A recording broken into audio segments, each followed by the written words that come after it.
সাংগঠনিক স্তরে নতুনদের অগ্রাধিকারের প্রশ্নে অনড় তৃণমূলের সর্বভারতীয় সাধারণ সম্পাদক অভিষেক বন্দ্যোপাধ্যায়। তার অনুপস্থিতিতে নেওয়া একাধিক সাংগঠনিক সিদ্ধান্তকে ঘিরে ঘনিষ্ঠ মহলে তার আপত্তির কথা জানাতে দলের একাংশের সঙ্গে আলোচনা করেন অভিষেক।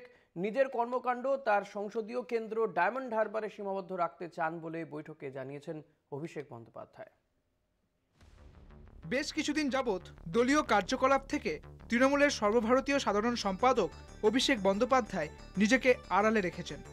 গত 19 ডিসেম্বর ইন্ডিয়া জোটের বৈঠক ও পরের দিন মুখ্যমন্ত্রী তথা তৃণমূল সভানেত্রী মমতা বন্দ্যোপাধ্যায়ের নেতৃত্বে দিল্লিতে প্রধানমন্ত্রী নরেন্দ্র মোদীর সঙ্গে সংসদীয় প্রতিনিধি দলের অন্যতম সদস্য হিসেবে তাঁকে দেখা যায়।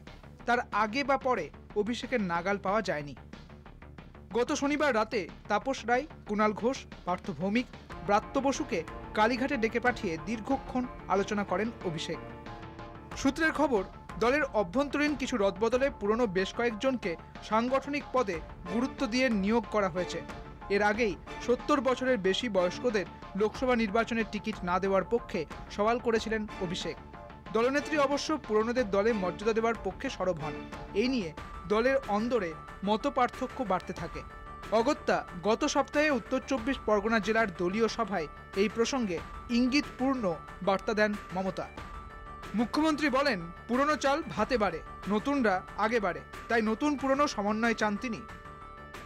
দলের অবস্থান স্পষ্ট হওয়ার পর সাংগঠনিক সিদ্ধান্ত কার্যকর করতে ফের রাজ্য সভাপতি সুব্রত বক্সিকে অতি সক্রিয় হতে দেখা যায়। সাংসদ অর্জুন সিং ও জগদ্দলের বিধায়ক সোমনাথ শ্যামের প্রকাশ্য গোষ্ঠীকোন্দল সামাল দিতে পুরনো মেজাজে আসরে নামেন রাজ্য সভাপতি।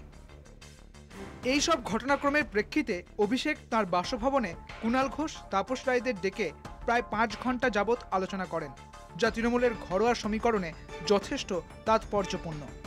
এই নিয়ে কেউ মুখ না খুললেও অভিষেকের ঘনিষ্ঠ মহলের দাবি, তিনি আসন্ন লোকসভা ভোটে নিজেকে ডায়মন্ড হারবার কেন্দ্রে সীমাবদ্ধ রাখতে আগ্রহী। তবে দল তাঁকে প্রচারে যেখানে যেতে বলবে তিনি সেখানেই যাবেন বলেও ঘনিষ্ঠদের কাছে জানিয়েছেন। নাম প্রকাশে অনিচ্ছুক দুই নেতা অভিষেককে জনজোয়ার কর্মসূচির আদলে রাজ্যব্যাপী জনসংযোগে নামার অনুরোধ করেন। ওই নেতাদের দাবি, সেই আর্জিতেও সদর্থক কিছু জানাননি অভিষেক। দলের আসন্ন 26তম প্রতিষ্ঠা দিবসের প্রাক্কালে তৃণমূল এই অভ্যন্তরীণ সাংগঠনিক জটিলতা কাটিয়ে উঠতে পারে কিনা এখন সেটাই দেখার।